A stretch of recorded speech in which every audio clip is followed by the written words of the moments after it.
नमस्कार दोस्तों, आप देख रहे हैं education MS official YouTube channel, जहां हम लाते हैं आपके लिए ज्ञानवर्धक, तथ्यात्मक और दिलचस्प वीडियो, खासकर उन विषयों पर जो आपकी एग्जाम, जीके और सोच को गहराई से प्रभावित करते हैं। तो अगर आप पहली बार इस चैनल पर आए हैं तो वीडियो को लाइक ज़रूर करें और चैनल एजुकेशन एमएस ऑफिशियल को सब्सक्राइब करें और बेल आइकन दबाएं ताकि ऐसे ही शानदार वीडियो की नोटिफिकेशन आपको सबसे पहले मिले। आज का विषय है उपनिवेशवाद और देहात, एक ऐसा विषय जो भारत की जड़ों को समझने के लिए बेहद ज़रूरी है। उपनिवेशवाद क्या है? उपनिवेशवाद का अर्थ है जब एक ताकतवर देश किसी कमज़ोर देश पर राजनीतिक, आर्थिक और सांस्कृतिक रूप से अधिकार कर लेता है और अपने हितों के लिए उसके संसाधनों का शोषण करता है। भारत में उपनिवेशवाद की शुरुआत 1600 ईस्वी में ईस्ट इंडिया कंपनी के आगमन के साथ हुई। धीरे धीरे कंपनी ने व्यापार के नाम पर पूरे देश पर नियंत्रण जमा लिया।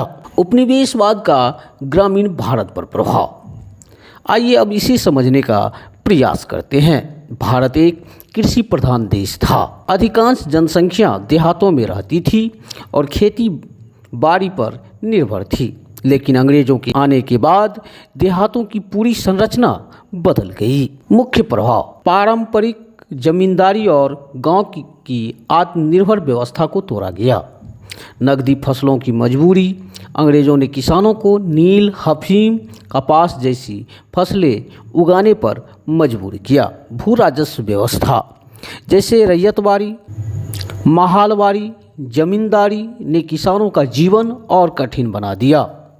देहात की आत्मनिर्भरता का विघटन, गांव पहले खुद में पूरी तरह आत्मनिर्भर होते थे। कपड़ा बनता था, अनाज उगता था, जूते, बर्तन सब कुछ गांव में ही बन जाता था।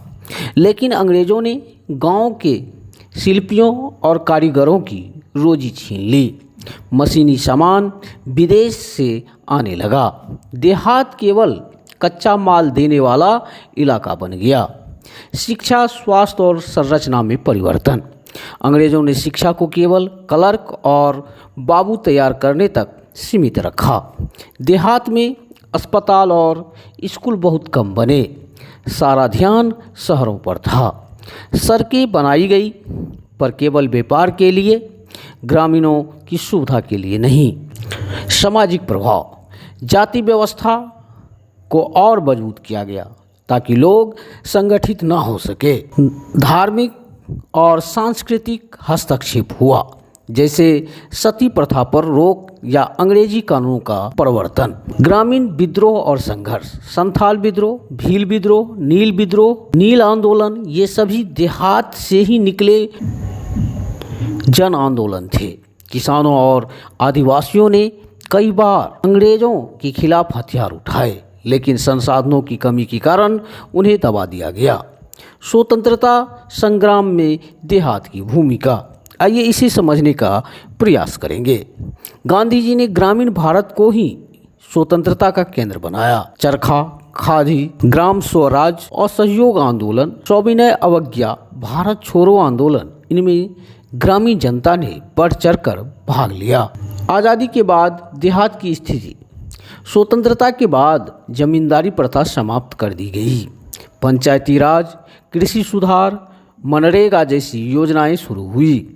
लेकिन उपनिवेशवाद की छाया आज भी कई रूपों में दिखाई देती है, जैसे ग्रामीण पलायन, शिक्षा में असमानता आदि। निष्कर्ष, उपनिवेशवाद ने केवल भारत को लूटा नहीं, बल्कि गांव की आत्मा को भी छत बिछत कर दिया। गांव जो कभी भारत की रीढ़ थे, आज भी अपनी मूलभूत आवश्यकताओं के लिए संघर्ष कर रहे हैं। समझना जरूरी है कि यदि भारत को सशक्त बनाना है तो उसके गांव को सशक्त करना होगा। अगर आपको यह वीडियो अच्छा लगा हो तो कृपया इसे अपने दोस्तों और स्टडी ग्रुप में शेयर करें। और हाँ, हमारे चैनल एजुकेशन एमएस ऑफिशियल को सब्सक्राइब ज़रूर करें, बेल आइकन दबाएं ताकि भविष्य में आपको इसी तरह के वास्तविक ज्ञानवर्धक और दिलचस्प वीडियो मिलते रहे। दोस्तों, शक्ति शहरों में नहीं, गांव की मिट्टी में है। यही भारत की असली आत्मा है। आप लोगों को बहुत बहुत धन्यवाद। जय हिंद, जय भारत।